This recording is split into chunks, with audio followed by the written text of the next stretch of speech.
The Liquor Cabinet Radio Show. You got G.I. Joe in the motherfucker. Yeah, what it do, y'all? The Liquor Cabinet, what's happening with y'all? You got the name G.I. Joe. I'm gonna start with that question first. How do you get the name G.I. Joe? Man, you know, I was like really like in something like in Iraq out here in the concrete, man. You know what I mean? So I was there for a second. You know what I mean? And I turned the negative to a positive, man. You know what I mean? So now I'm doing my music. So you was a soldier out there. Yeah, man. I was a chopping shit down. They should have called me Steph Curry because I was like a warrior. Oh, you was a shit. I was like, sorry. I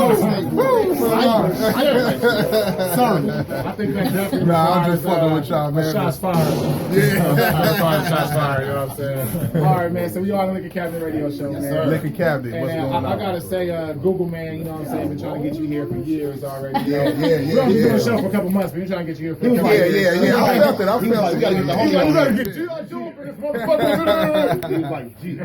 I've been rooting for you the whole time. I mean, the whole time I've been rooting for you. I've been seeing you growing up on Facebook and all these other little social networks and shit like that. Yeah, good looking. I appreciate you, bro. So you've definitely been working hard. Good looking. And we appreciate you coming down fucking with us. Man, I appreciate y'all having me, man, and pouring me some of this good old tequila. I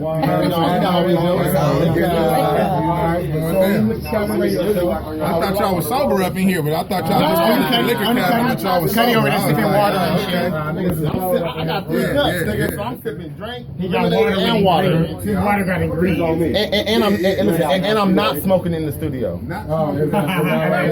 definitely not smoking. Right, man. Yeah, I gotta ask you this, man. Like, how'd you get into this whole music shit, man? Shit, man. Really, I've been doing music for a while, bro. It was really just like it kind of took me a little sit down for me to really get my mind fully wrapped around doing music. You know what I mean? I went to jail for a little minute. Yeah, I went to jail for a minute. You know what I mean? I went to the pen for a little second, man. Did some time on level 3.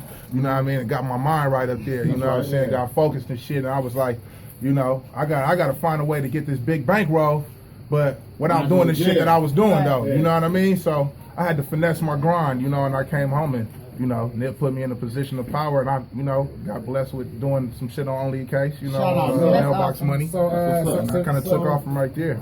Well, is it safe to say while you were sitting down that, you know, you had the opportunity to, you know, to say, like, I have this connection in the music, so I'm going to take this connection? Or did you already have, like, a previous love for music that you know? Oh yeah, I've been having love. The connection. Yeah, I've been having love for music, bro. Like from the beginning of time, like before everybody, the world knew about Nip and shit. You know what I'm saying? We was already doing music and, you know, doing our thing out there in the streets. And it was just like, I always wanted to do music, but I was too caught up in the street life to really take it fully serious. But every time I had a freestyle session or anything like that, I was noticing I was kind of dominating the circle. So I knew it was there, but I was blind, I guess you would say, because I was so caught up in the street life and doing what I was doing in the trenches, you know what I mean, getting paper and, you know, doing what street niggas do, man. I was out there for a life, so, you know. Would you say like that's what your music is about, like it you know, explains your whole life like that, or like, you know? I mean, my story, I have like a story, like, you know, I rap more like from a street dude's perspective, but I like to speak to those who are in messed up situations and kind of give them motivation, like, nigga, just because you fucked up, you know what I mean, don't think you can't get out there and chase your goal and really make it happen just because you had a mishap in your life, in your past, you know what I'm saying, because I'm a living proof of that, you know what I mean, that I fucked up and, you know, I was doing the wrong and living like that lifestyle and went to jail and came home and really went hard on my goals and had my mind right, and now I'm sitting in the position where I'm at, so I'm like, if I could do it, anybody could do it, you know what I mean? So I got like a motivational type of flow. So the whole thing, you telling your story, but you know how some rappers, they tell other people's stories that they saw, you know, do you do that sometimes too? Not at all. Not at all. This is all G.I. Joe. All your shit. All your shit. This is all my life. Let me ask you this. Would you say Nip made you feel like, damn, this shit is real, like we can really get on and do some real shit, like, of course, and really get out? Was he that sole person, that one of them people who did that to you, like, or showed you that? Or? I would say yeah, because like, you know, I really know, bro, before the rapping, like, we from the same hood, you know. We grew up next door to each other.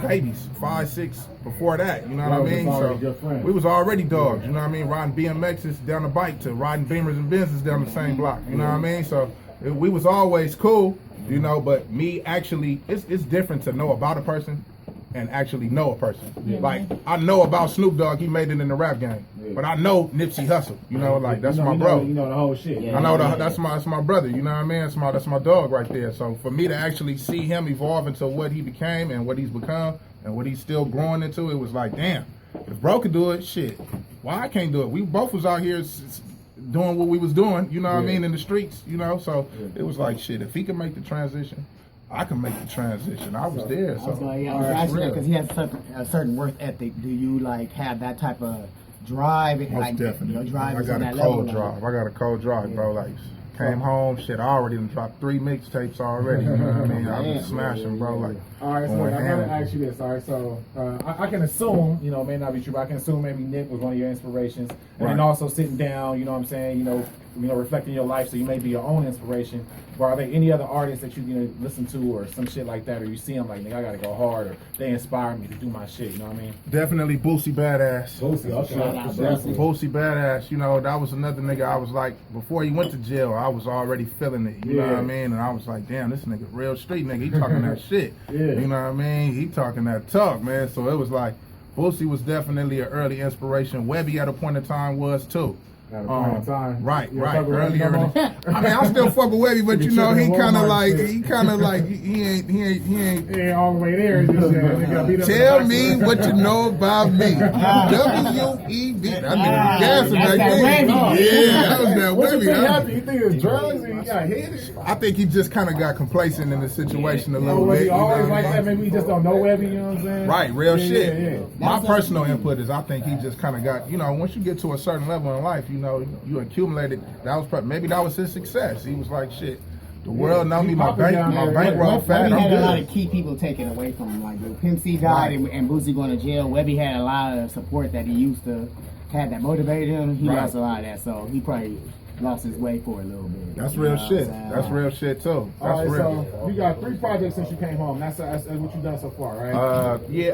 4. All right, what's the name of all of them? I'm gonna say that was the first one I dropped was Really From the Hood Volume 1, and that was kind of like a compilation of just like all the homies and myself. Okay. Then right after that, I dropped my solo. Would you say that's your first time like really taking it serious? That was my first time really taking it serious. Yeah. And my first actual project, y'all should have that in y'all lap right now. That was G.I. Joe O.M.G. on my grind, the mixtape Volume 1. Yeah. You know, that was kind of like a jack beat type of situation a little bit, you should say. I want to let all listeners know his packaging is real nice. You know? Thank you. This is real artistry right here. Yeah, I'm ready for this shit, man. You know what I mean? They were real big on real packaging. Right. Do not have your name written on no CD. No, hell no, bro. You know, I understand the grind and the struggle, but you know what I'm saying? I'm going to go ahead and put the dollars behind mine. That's independent money, man. That's no deals, no nothing, man. That's all O.M.G. You know what I'm saying? That's all on my grind paper, man, you know. All right, so you said that was your second one. That was my second one, and then I came back and dropped another project, which was titled Really From the Hood Volume 2, which was another compilation disc that I did with everybody from LA. That's not just, you know, street niggas, but people that's in the streets, you know what I mean? So I had Joe Moses. I wasn't, you know, biased to anybody, if you a Crip or a Blood or Hoover, even though I'm from where I'm from, you know what I mean? Did you have a relationship prior to the record, or you just got them on there? Some people I had relationships with, and some we was just getting it a relationship at that point. So it was like perfect timing. So I had like Mac Lucci from the Dog Pound, Joe Moses, AOB, AV, you know, the Money Dance. Some of our prior guests and shit. Yeah, some of y'all prior guests, you know. Who else I had on there? Of course, my homies, Pac-Man, Jay Stone, the whole All Money In camp, Roddy Rose, you know, my whole team. Pac-Man definitely doing his stuff. We're going to get Pac-Man up in here. Yeah, we're going to get Pac-Man. We're going to get Pac up in here, man.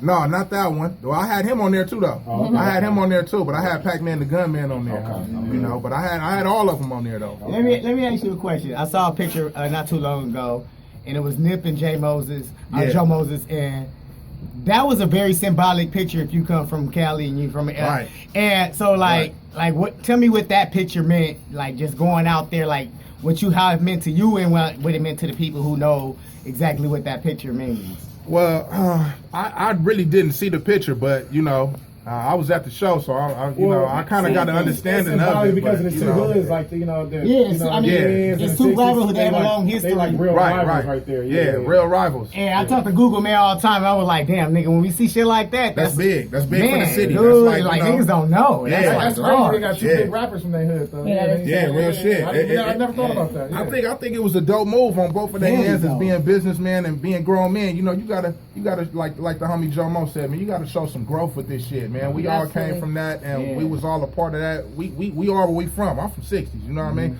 We from where we from. You know what I mean? It ain't gonna change that. But as long as you grow, it's go ahead, bro. Not to cut you off. No, not to cut you off, but to keep it clear for our listeners that are out there, you know, we got people from out of state and shit. Right, like, right. You just let them know how close y'all hood is and how really the big deal it is. You know what I'm saying? Oh man, you know the 60s and the VNGs, man. We right next door. We on 60th. They on 54th. So right you there. do the numbers right there. You know what I mean? That's how close we are. You know what I mean? Long history. You know, you can walk across the street and see your enemy at Jack in the Box with your mama. You know what I mean? You gotta be ready. Right across the street from the park, you gotta be ready for that. You know what I mean? You gotta be ready. So that was definitely a big time. Shout out to JM and my boy Nipsey Hussle, man. Yeah, big shit. All right, so this project you currently working on. Right. Oh, well, I just dropped the project right now, O.M.G on my grind, part 2. I just dropped that on Valentine's Day, you know. I got a few heads on there. It ain't about just, about the gangbanging shit and all that. You know, like I said, I'm always gonna be from where I'm from, but I gotta grow as a man, you know what I mean, and a businessman, and put some man on the shit and make the right power business moves, you know what I'm saying? And, bring the city together and let's get some not black on black crime, but some black on black dollars. You know what I mean? Yeah, I heard that. Absolutely. I'm trying to put some black on FaceTime. Trying to put some black on FaceTime. Because South been doing it. South been doing it. Been doing it. We It's time for the behind. West to be doing this. We shit. behind I love on it. that I shit, love it. man. I love it. South Bend doing FaceTime. This is the Liquor Cabinet Radio Show.